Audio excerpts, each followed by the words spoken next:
Oui, effectivement, nous sommes avec Céline Caron-Dadjoni. Bonjour, merci d'être avec nous. Tout d'abord, les enjeux de cette COP27, ils sont énormes, ils sont cruciaux pour justement l'avenir de notre planète. Ils sont cruciaux, en effet, c'est une COP particulière puisque c'est la COP de la mise en œuvre. Alors nous le disons souvent, mais cette mise en œuvre, elle est essentielle.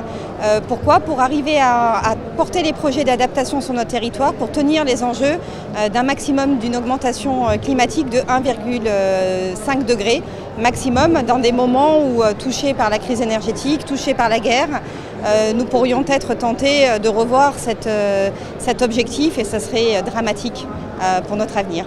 Quel est votre sentiment aujourd'hui? Vous vivez ici votre deuxième COP? C'est ça.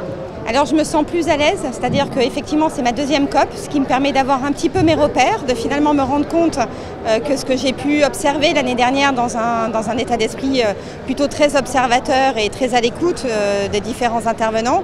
Aujourd'hui je me sens beaucoup plus impliquée à la fois puisque ça fait un peu plus d'un an maintenant que je pilote ce département avec les enjeux environnementaux, les enjeux du Fonds vert, avec mes équipes et avec le DREC également à l'international.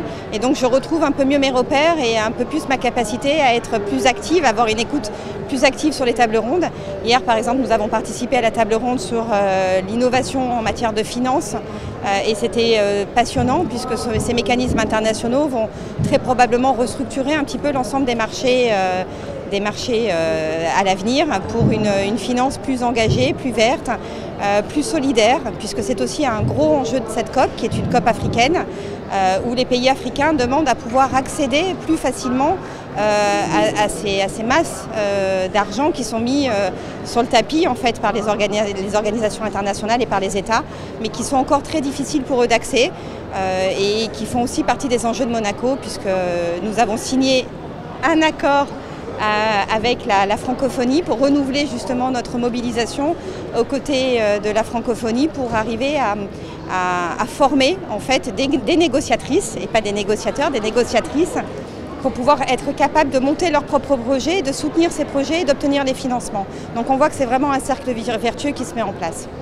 Bien, merci beaucoup Madame le Ministre d'avoir répondu à nos questions. On reviendra bien évidemment sur la présence de la délégation monégasque ici même à Sharm el-Sheikh à l'occasion de la COP27 et notamment le discours du ministre donné lors du sommet des chefs d'État et de gouvernement.